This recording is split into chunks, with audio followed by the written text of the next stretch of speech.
Welcome. In this video I'm going to be taking a look at this ZOYI ZT-701 2-in-1 Oscilloscope Multimeter. So this was provided to me by the distributor, but they're not compensating me for this video and they're not reviewing it before I post it. If you find this video helpful and you want to purchase one of these, I'll put a link to it in the description, and if you use that link it helps me out a little bit and doesn't cost you anything extra. So this has a 5 MHz oscilloscope, 9999 counts digital multimeter. So let's get this open. So here we have the multimeter, we have the leads, not sure what that is yet. We have the user manual, USB-C charge cable. So let's pull this out. So let's take a look at the user manual. Now I'm not going to cover everything in here. You want to read through it on your own. We have a table of contents, some notes. This shows the different buttons. This shows the operation,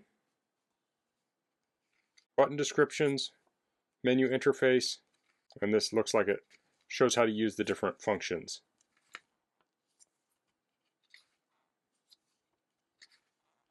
So it looks pretty thorough.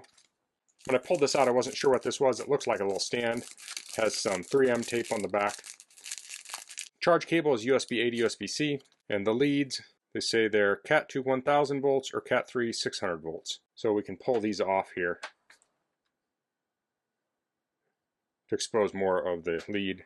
There's little caps on the other end we can pull out of here. So let's take a look at this. So we have rubberized feet on the back. So if you place that down, it stands off a little bit. We have a power button here. We have hold, save, and auto mode on the other side. Then on the bottom, we have the USB-C charge port and the multimeter leads. Now it has a little window here we can slide back and forth, so you can't charge while you're using it. So that's a safety feature. So let's try charging this. So I have a USB charger here. Plug in, plug into charge. It's currently charging at 0.48 amps. And there's a little charge indicator here. Also has a piece of plastic on the front. I'll peel that off. So let's go ahead and turn this on. I'll hold down the power button on the side.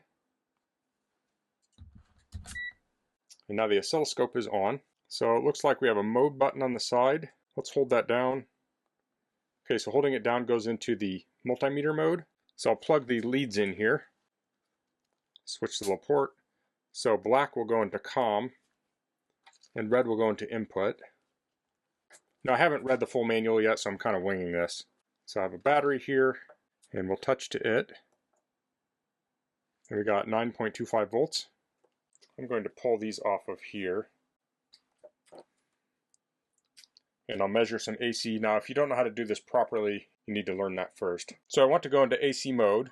So I'll press the up arrow, and we're in AC mode. I'll connect up to this plug here. And we have 122 volts AC. Now if I press to the right, we'll go to the next mode, and this is diode and continuity, and this is diode. I'll press up and we have continuity. I'll go to the right and we have resistance and capacitance. So we have resistance here, go up to capacitance, and here I have a capacitor. It's an electrolytic. So I'll test it. Now you want to hold it on your capacitor until it comes up. And we got 107, and this is 120, so that's within the range. And here we have millivolts in AC and DC. So it's a pretty basic multimeter. This ought to work well for automotive applications where you don't need a lot of sophistication. You just want to read voltages and resistance and continuity and such. So let's hold this down, and we'll go into the oscilloscope. So here I have my AC line. I'll plug into this, and I'll hit the auto mode. And here it's showing our waveform. So it says we have 60 hertz here. It says voltage is 20 volts. That doesn't make a lot of sense. I may be in the wrong mode though. Oh, we're using DC here. Let me switch this to AC.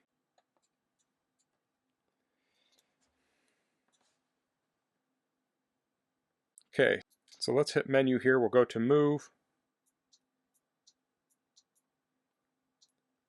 So we can move up and down, left and right. Hit menu again. We're going to go to trigger. I'll move the trigger up. So now we're outside of the waveform. So we can go down. If we hold that down, it'll show our coupling, trigger mode. We're triggering on the rising edge. Looks like more measurement. We'll hit on. This is going to give us some more things here. So now we've added the voltage on here, so we're seeing the RMS is 121 volts. Now we can change that to falling. It's not going to make a big difference on here with the 60 Hertz AC signal. So that's the ZOYI ZT-701 oscilloscope multimeter. Now this has pretty basic multimeter and oscilloscope functions, but if that's all you're looking for, I think something like this would be a great option. It's nice that it uses the multimeter probes for the oscilloscope, so if you're looking at the waveform on a generator or an inverter, you can just plug these right into it. With traditional oscilloscope probes, it can be hard to get those into something like an outlet. This is really ideal for that. So this would be really great for something like an RV where you're testing 12 volt things. You can use the multimeter, and then when you go into work on the inverter, you can use this to measure the AC and check out the waveform. Now you could use this in an electronics bench, but you might be wanting like multiple channels and such. But if you just want basic oscilloscope to look at a quick waveform, I think this is actually a lot easier than some of the more complicated scopes. So that's all I'm going to cover in this video. If you have any questions, please leave them in the comments. If you like this video, please click like. If you haven't subscribed to my channel, I'd appreciate if you could do that.